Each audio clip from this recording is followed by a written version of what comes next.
ایک شخص نے ایک چڑیا شکار کی۔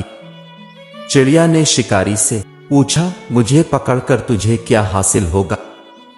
اس نے کہا، میں تجھے ذبح کر کے تیرا گوشت کھاؤں گا۔ چڑیا نے کہا، میرے تھوڑے سے گوشت سے تو سیر تو نہیں ہو سکتا، ہاں اگر البتہ تو مجھے آزاد کر دے تو میں تجھے 3 باتیں بتاؤں گی جن میں تیرا فائدہ ہوگا۔ پہلی بات اس وقت کہوں گی جب تیرے ہاتھ سے چھوٹوں گی، اور دوسری بات دیوار پر بیٹھ کر کہوں گی، اور تیسری بات درخت کی چوٹی پر بیٹھ کر بتاؤں گی۔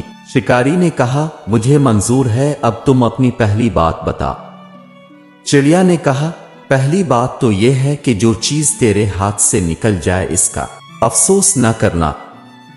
شکاری نے چڑیا کو چھوڑ دیا، وہ دیوار پر جا کر بیٹھی اور کہا، دوسری بات یہ ہے کہ جو چیز اقلا محال ہو اس کو کبھی تسلیم نہ کرنا۔ عورتوں نے بڑا سنہری موقع ہاتھ سے گنوا دیا، اگر تو مجھے زرے کرتا تو میرے اندر 10 مسقال کے 2 موتی تھے، تو انہیں فروخت کر کے دولت مند بن سکتا تھا۔ پھر چڑیا اڑ کر درخت کی چوٹی پر جا بیٹھی۔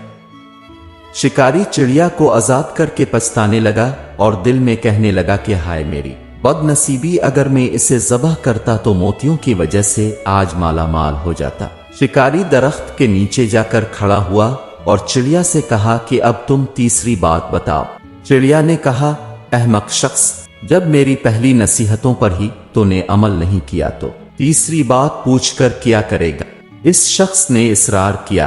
چڑیا نے کہا، بے وقوف آدمی، میں نے ابھی تجھے بتایا تھا کہ جو چیز اقلا محال ہو اسے کبھی تسلیم نہ کرنا، اور اب تو ہین مسقال کے موتیوں کے جانے پر پچھتا رہا ہے، جبکہ پروں سمیت بھی میرا وزن 2 مسقال سے زیادہ نہیں ہے، تو نے سہ مسقال کے موتیوں کا یقین کیسے کر لیا؟ اگرچہ یہ داستان فرضی ہے مگر اس کا نتیجہ بالکل درست ہے کہ حریص اپنی حرص کی وجہ سے فہم و فراست سے عاری ہو جاتا ہے، اور بعض اوقات وہ ایسے اقدامات بھی کر بیٹھتا ہے جس سے اس کی جان کو بھی خطرہ لاحق ہو جاتا ہے۔